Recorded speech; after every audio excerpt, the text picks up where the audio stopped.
আজ 10ই মহরম, কারবালার শোকগাথা পবিত্র আশুরা। ইসলামের দৃষ্টিতে এই দিনটির তাৎপর্য শুধু মুসলিমদের জন্য নয়, বরং মানব সভ্যতার নানা গুরুত্ব রয়েছে দিনটিকে ঘিরে। রহমত আর নাজাতের আশায় ধর্মপ্রাণ মুসলমানরা নফল রোজা, নামাজ, দান খয়রাত ও জিকির আসকারের মধ্য দিয়ে দিনটি পালন করেন। ইসলামী চিন্তাবিদরা বলছেন, দিনটি সত্য ও ন্যায়ের এক মহান আদর্শ নিয়ে মুসলমানকে ত্যাগ ও ভ্রাতৃত্ববোধের শিক্ষা দেয়। হাকিম মাহি রিপোর্টে বিস্তারিত। হজরত মুহাম্মদ সাল্লাল্লাহু আলাইহি ওয়াসাল্লামের ওফাতের পর তার উম্মতের জন্য বেদনার দিন 10 মুহররম। ঈমান, সত্য আর ঐক্যের বিপরীতে বিশ্বাসঘাতকতা আর হৃদয় ক্ষরণের দিন। বিশেষ করে কারবালার প্রান্তরে মহানবী হজরত মুহাম্মদ সাল্লাল্লাহু আলাইহি ওয়াসাল্লামের প্রিয় নাতি হজরত ইমাম হুসাইন রাদিয়াল্লাহু তাআলা আনহু এর শাহাদাত আশুরাকে গভীর তাৎপর্য দিয়েছে। দিনটিকে ঘিরে বাংলায় মীর মোশাররফ হোসেন লিখেছিলেন বিষাদ সিন্ধু। সেই থেকে আজও শিয়া সম্প্রদায়ের মানুষের এই তাজিয়া মিছিল দুনিয়া জুড়ে এমন মাতমের লাখো মিছিলে নিজের রক্ত ঝরিয়ে তাদের অনুতাপ আর হতাশার প্রকাশ। চারিদিকে হাই হোসেন বলে।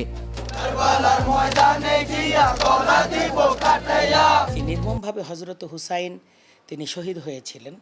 হজরত হুসাইনের যে শাহাদাতের রক্ত, এটা মুসলিম উম্মাকে এ বার্তা দেয়, অত্যাচারী জালেম তার যে ক্ষমতা, এটা ক্ষণস্থায়ী ক্ষমতা।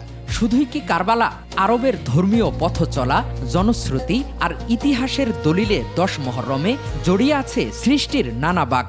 আল্লাহ রাব্বুল আলামিন এদিন হজরত মুসা আলাইহিস সালামকে ফেরাউনের মোকাবেলায় বিজয় দান করেছিলেন এবং আল্লাহ রাব্বুল আলামিনের কুদরতি সাহায্যে হজরত মুসা আলাইহিস সালাম তিনি বনি ইসরাইল এদেরকে সহ সাগর পাড়ি দিয়েছিলেন। হিজরি বর্ষপঞ্জির প্রথম মাস মুহররমের 10 তারিখে বিশ্বের মুসলমানদের মতো বাংলাদেশের মুসলমানরাও নামাজ, রোজা সহ বিভিন্ন নফল ইবাদাত করে থাকেন।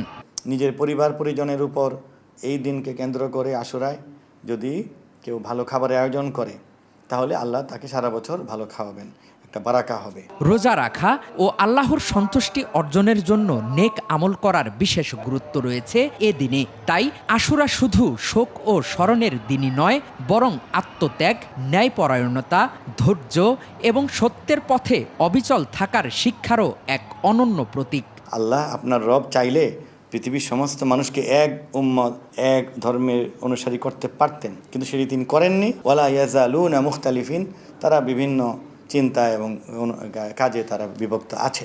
তাহলে এটাও খেয়াল রাখতে হবে যে এগুলোকে কেন্দ্র করে যেন আইন শৃঙ্খলার কোনো অবনতি না ঘটে।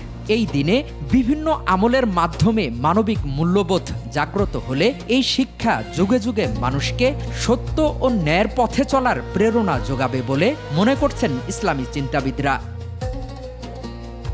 হাকিম মাহি, 21 টেলিভিশন, ঢাকা।